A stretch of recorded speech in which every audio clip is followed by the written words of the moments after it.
Welcome back to A Matter of Priorities, a podcast about the prioritization challenges facing the humanitarian aid sector today and how to address them.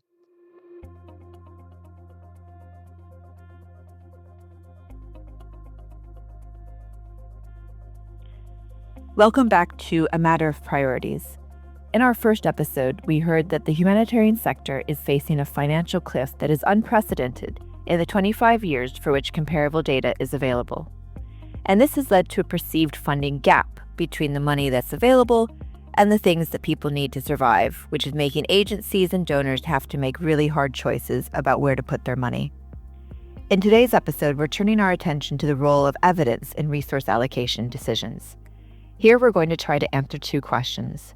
One, how do humanitarians go about identifying who is most in need? And two, could a more scientific approach to identifying needs help humanitarians prioritize more ethically and effectively? Hi, Emmy. Nice to see you again. Hi, Alice.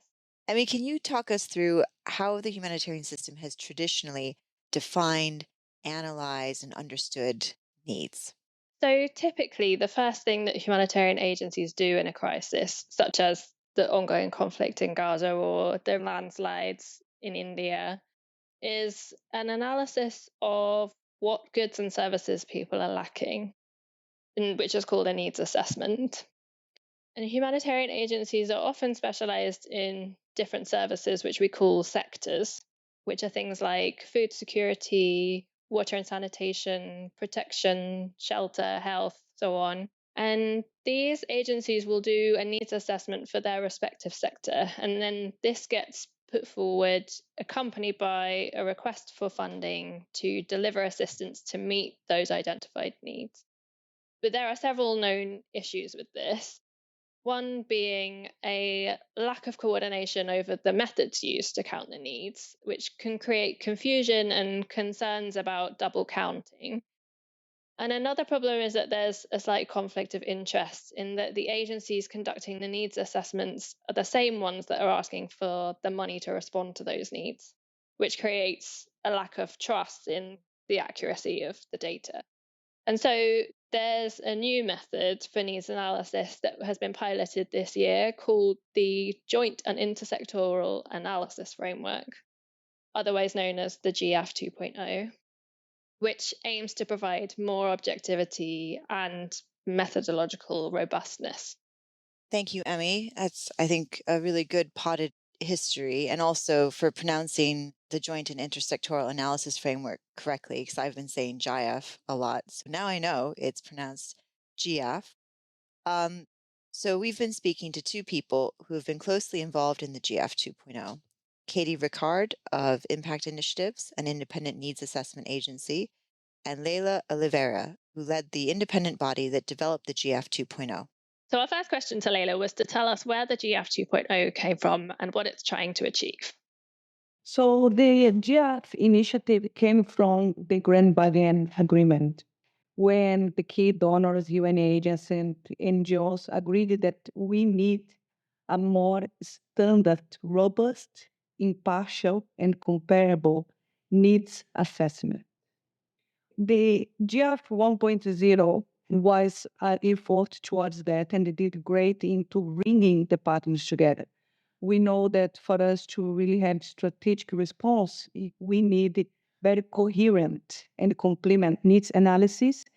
And the GF was really initiative, effort to bring the partners together to make it assessment that's it's very important, it's credible. We know that a big question of the assessments is, can we trust that assessment? What are they saying? How must we understand that? And if we have different agents, different sectors going each way and doing their own thing, it comes back that in the end, the response almost end up redoing the needs analysis, but was really to bring it together in a system that it is responsible and responsive to needs. Great, thank you. Could you give a bit more detail and examples of where some of the challenges with the previous methods lay? So, for example, one that I understand is that we might be interested if we're trying to think about prioritizing resources. We would want to know how many people in a given country or crisis affected area, how many people need to be served. My understanding is that there's been for many years issues with getting to an accurate number because different agencies will maybe assess people for particular types of issues or needs like food security or water and sanitation or shelter. And then they each come up with their own number of people who need, you'll have a certain amount of people who need shelter support, a certain amount of people who need food security or food aid support, and et cetera, et cetera. And they were using different methods to get there, and it wasn't clear how many were double counted. Is that one of the examples of the issues that was going on before? And are there others that you can describe as well?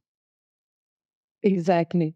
There was a bit of an independence of the sectors and the agencies to make their own numbers. And many times the meaning was different.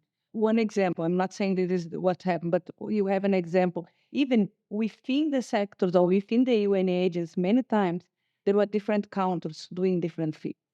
So, for example, you had at one stage the food security sector making an absolute scale, meaning that the populations that were in phase five were really in phase five with the definition of phase five, while you had other sectors making a relative scaling, meaning to distribute all the populations among, and you would always end up in phase five. And then when we're looking, it looks like one sector is worse than another sector, but not because they're really in different severity levels in these sectors because of the method. So this is the problem that the GF is trying to solve for. Essentially, how do we get to a more objective or more robust picture on who needs humanitarian assistance, where, and what kind of assistance they need, and then base that on some kind of shared way of measurement so that we can hopefully draw comparisons across populations and potentially countries. Here's Katie explaining the basics of how GF works.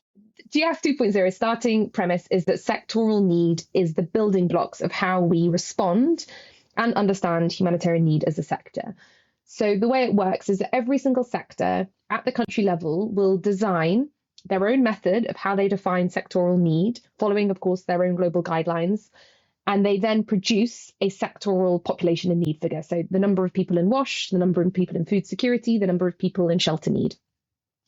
Then we take those numbers and we basically try and work out at the area level what the overall population in need is, using a premise that at least the sector with the highest number in need, that should be our kind of starting point, because we know that at least 100,000 of its food security are in need. And then we need to ideally work out those overlaps. Because we haven't yet fix this issue of identifying overlaps, at the moment there is a big risk that we're underestimating need when we do this process. And there's a series of checks and balances that's a bit too technical to explain now that we try and use to kind of estimate some of these problems and try and come up with a fair overall number that reflects sort of severity of conditions. Then separately, we've also identified that we want to understand as a humanitarian system severity. And severity here is really about trying to understand the urgency of assistance that's required, whether kind of populations at risk of losing their lives tomorrow if we don't assist versus, maybe in a year's time if we don't. And so here the GF has a second method that's completely distinct from the first that produces area level severity. And they look at some kind of key outcome indicators that we know are really good sort of pieces of evidence of severity, such as mortality rates, malnutrition rates, things that we know occur when really, really bad conditions are present. And then basically that second process produces an area level severity that should hopefully inform decision makers in terms of the severity and how quickly and urgently they should prioritize assistance to that population in need that's been identified through the first process. This is a very top line summary, but I hope it gives you kind of a sense of how GF 2.0 works in practice. Right. So, Emmy, should I try to recap what I'm hearing from Leila and Katie about what are the aims and the direction of the GF 2.0? Yes, please, Alice. And maybe add in a bit that we talked about in the interviews that we haven't included here. I mean, essentially, what I'm understanding is that we want to get to some kind of objective measure, a more objective measure of the severity of needs that people are facing in a crisis. And a lot of this actually comes from the food security sector. There's been a long-standing frameworks of measurement that allow for an internationally determined and verified approach to defining when a population is in famine or not, which is defined very loosely or generally as an extreme deprivation of food. So in the food security classification system, which is known as the integrated phase classification system, you have these 5 phases, and based on a set of clear measures around availability of food and excess mortality, you can determine whether a particular area of a country or a particular population is actually in a state of famine or not. And then that's used as the basis for these formal international declarations of famine.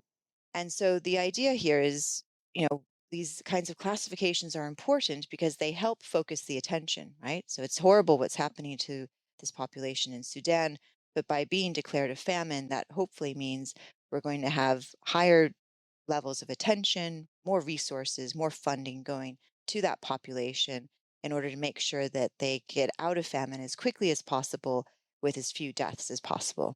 And that's supposed to be kind of the idea or the principle here around humanitarian action as a whole, that we really want to go to where it's most needed, where people are facing the most extreme challenges and life-threatening situations, and try to prioritize them when we don't have enough funding to kind of go around and support everybody.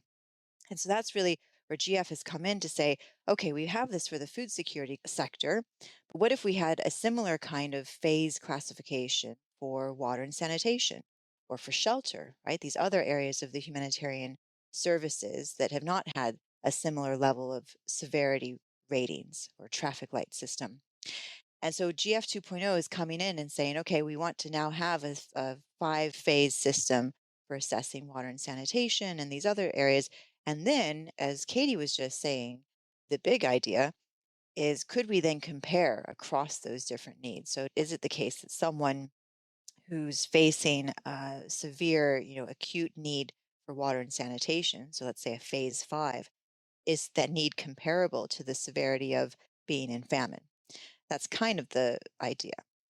And the GF 2.0 has just had 1 year to try and make this new system work, but it has been rolled out quite significantly. So it's been rolled out across all of the countries over 2023 and 2024.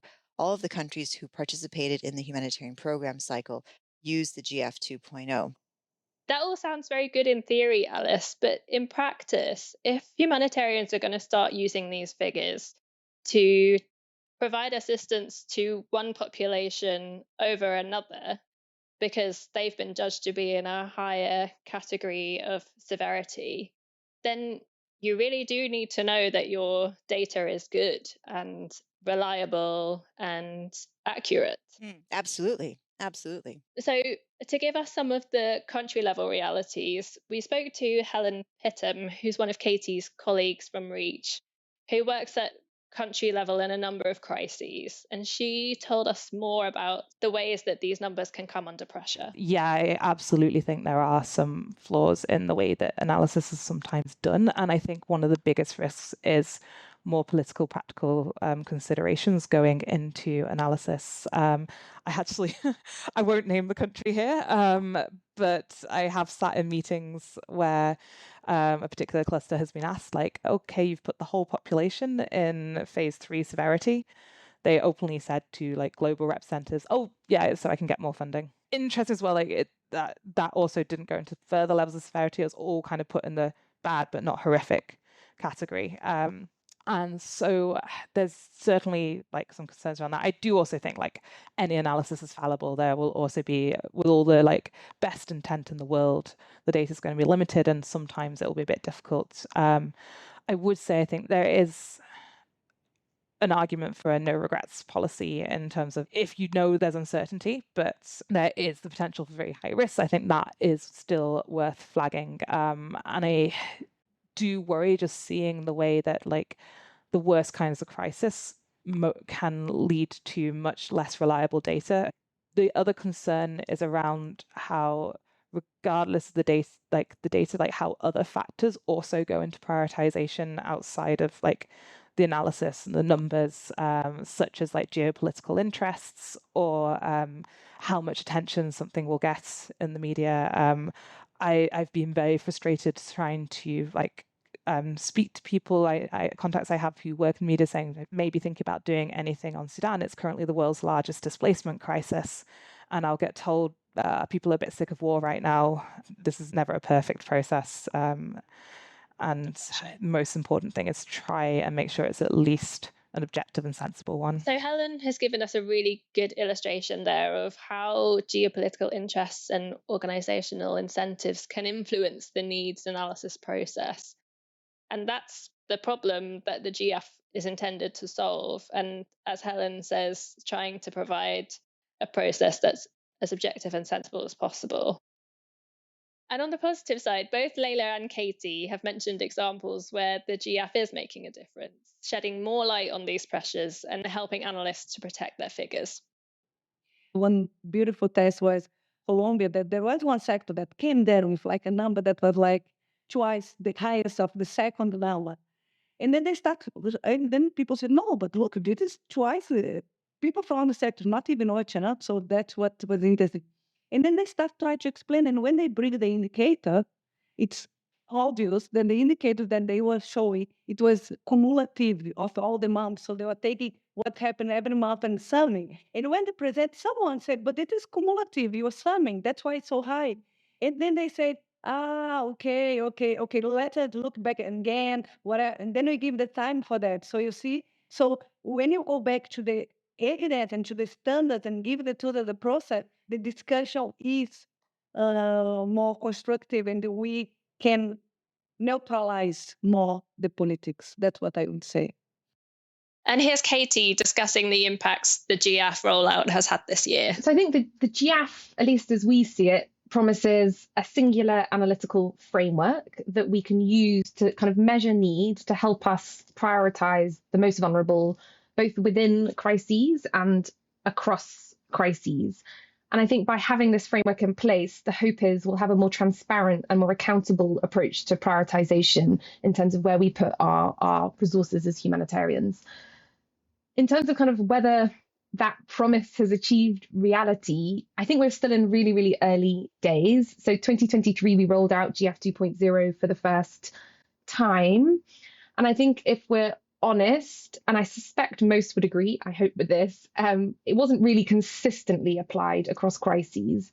So I think when we look at 2023 results, and when I say results, I mean specifically the population in need figures, I don't think the figures coming out from each crisis was a comparable analysis of need. And I think that's caused some problems last year, because I think it means that we're sort of still struggling as a humanitarian community to have a big picture perspective on who is most in need and where, so we can kind of hold decision makers to account to ensure that the most vulnerable are prioritised first.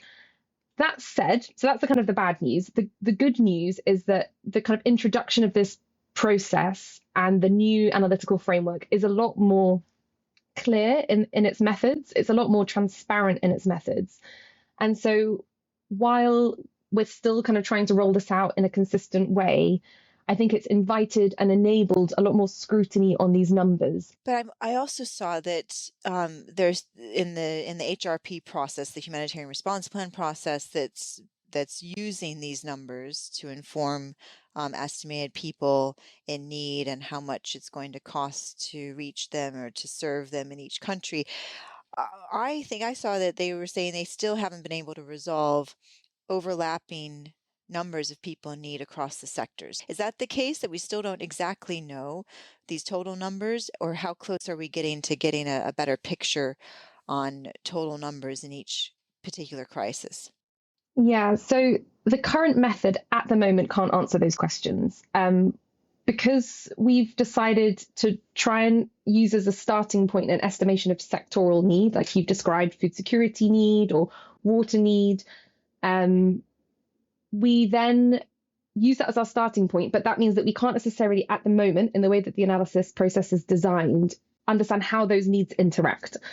So the decision was taken when we were sort of designing these methods, was to try and choose the maximum possible population in need for any given sector. So in your example, the decision was that 100,000 would be in need because at least 100,000 people are in need of food security.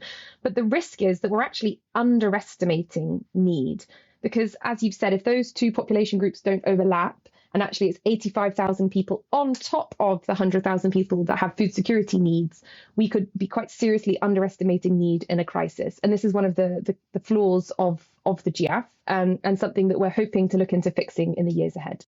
Okay, so it's clear the methodology still requires some ironing out, but seems to be moving in a positive direction overall in terms of creating a stronger, more shareable, comparable evidence base for understanding needs. And that's going to mean we have a better evidence base for deciding where, who, and what to prioritize.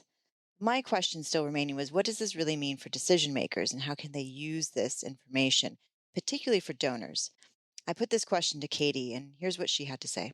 Yeah, so I have quite a lot of sympathy for some of these decision makers because I think they're faced with these really, really impossible choices, often sitting in these capital offices far away from the realities of the crisis. And they're running blind at the moment because we as a system are not collectively doing our job to provide them with the necessary inputs to take principled choices. The really depressing reality is that when you look at the official population in need numbers versus the proportion funded, it's actually looking like we're a needs-based system, that we are prioritizing according to need. It's only when you look at the data that we actually see that we're not at all prioritizing according to who's most acutely in need. And that indicates that right now as a system, we're not providing them with the necessary inputs to be able to take those types of principled choices.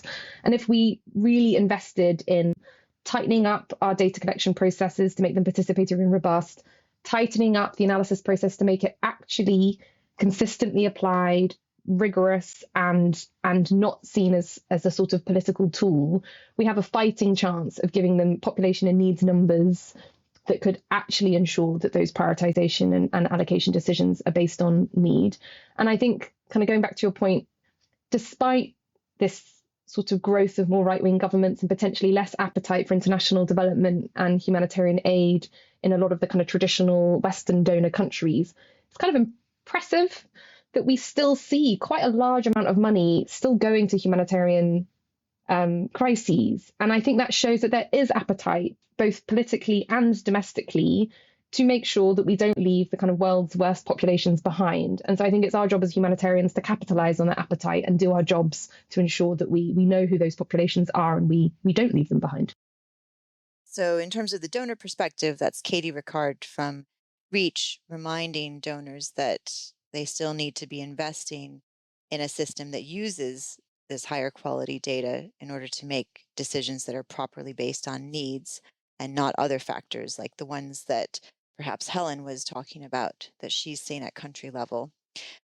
But I also wanted to know, did donors get what they wanted out of GF 2.0? Was it the system that they had signed up for at the beginning? So I asked Leila this question. Here's what she had to say. I want to maybe ask you a fairly direct and pointed question, if that's okay, if you're up for it. So agencies for a long time have been tasked with or have chosen to undertake needs assessments themselves, and then they use that data for the basis for their fundraising drives with donors. And that presents, as many have been arguing in the sector for decades now, a conflict of interest, because the people who are measuring the size of the problem are also the ones who are getting the financial resources and payment to then address that problem. I'm wondering, just thinking about the GF here and the push to get to a more comparative and robust set of needs assessments, do you feel that the donors got what they wanted out of GF? Thank you. So the donors were a part of the GF partnership, and they're part at the steering committee level and the advisory group. I must say that in the start, there was a lot of discussions, especially from the agents, to not have globally comparable numbers, for example, because they didn't want a crisis to be forgotten because another crisis was higher. So they actually did it one, and that's that whole thing of the relative scale. I wanted to highlight here two things. I think the one big problem that we have, it is that we keep talking about need prioritization. And prioritization is one part of strategic response. And we should be given information for a strategic response, which does include prioritization, sectors, areas, modalities, types. You see, I think very quick there are numbers, and I'm going to say like both from the sectors and from the intersectoral that get related to this the number, these are the number that of people that need humanitarian relief assistance. And that's a problem. It's a problem from the analysts because we're not giving enough information to actually see which different kind of responses we need. And it's a problem for the donors because giving relief assistance is extremely expensive. And then we end up with these numbers that I'm sorry, it gets to one in almost 20 people in the globe that needs humanitarian assistance. Maybe, yes, 1 in 20 people are facing humanitarian deprivations. Yes. Now, to quickly connect that to it is humanitarian assistance that's a problem. And that's why I see why donors have been very much talking about prioritization. And, and what I keep telling even them to the GF is let's broaden our statement from prioritization to strategic response. So I'm just going to stop the audio with Leila there because, Emmy, what you hopefully also heard at the end there is that she's making this interesting distinction, which I think kind of challenges some of the thinking we had around this podcast itself, right? Or the topic that we're really trying to explore here, which is Leila's talking about prioritization on the one hand, but strategic response as a separate thing that's not being discussed or looked at as much as it could. Yeah, but what do you think she really means by strategic response? Yeah, it's a good question. So let's keep playing it, and she explains a bit more what she has in mind.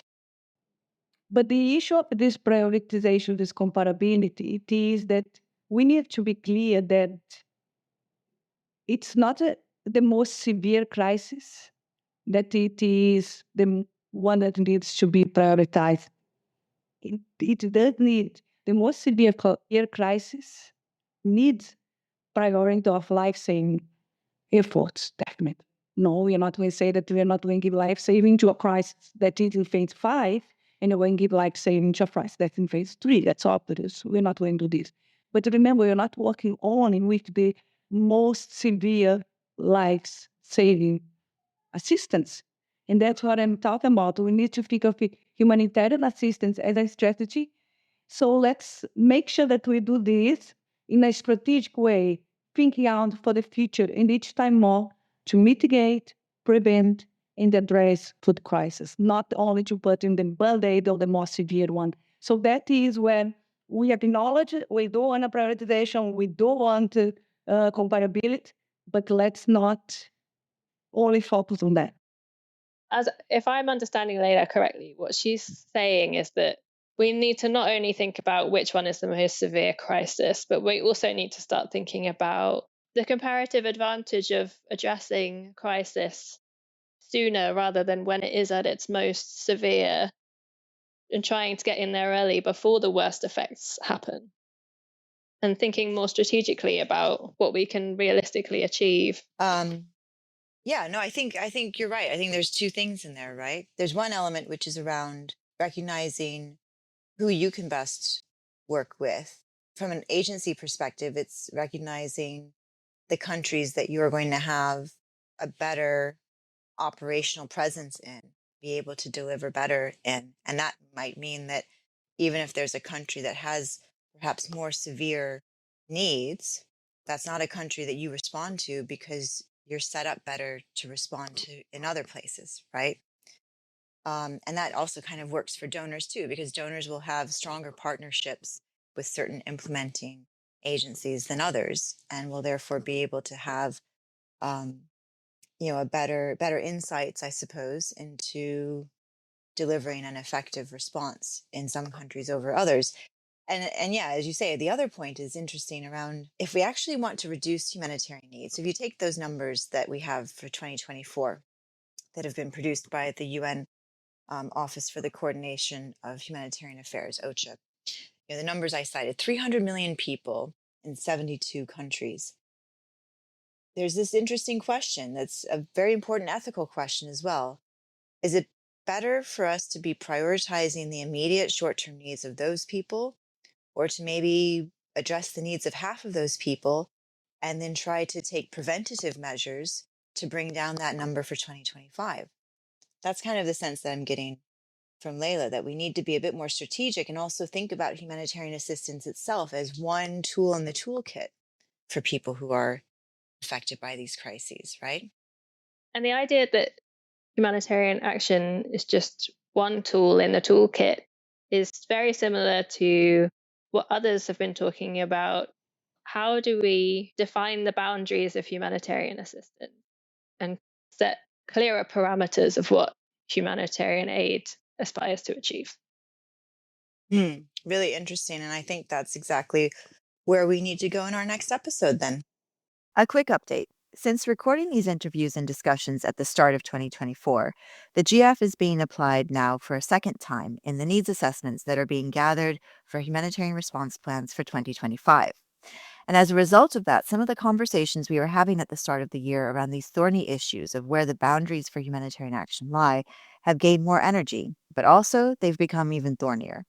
We hope to reflect some of this more current thinking and some of the challenges arising from these assessments in a future podcast episode.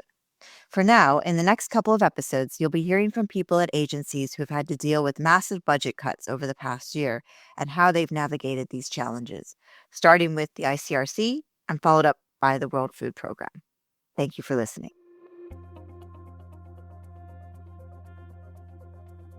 Thank you for listening to A Matter of Priorities, a podcast by ALNAP.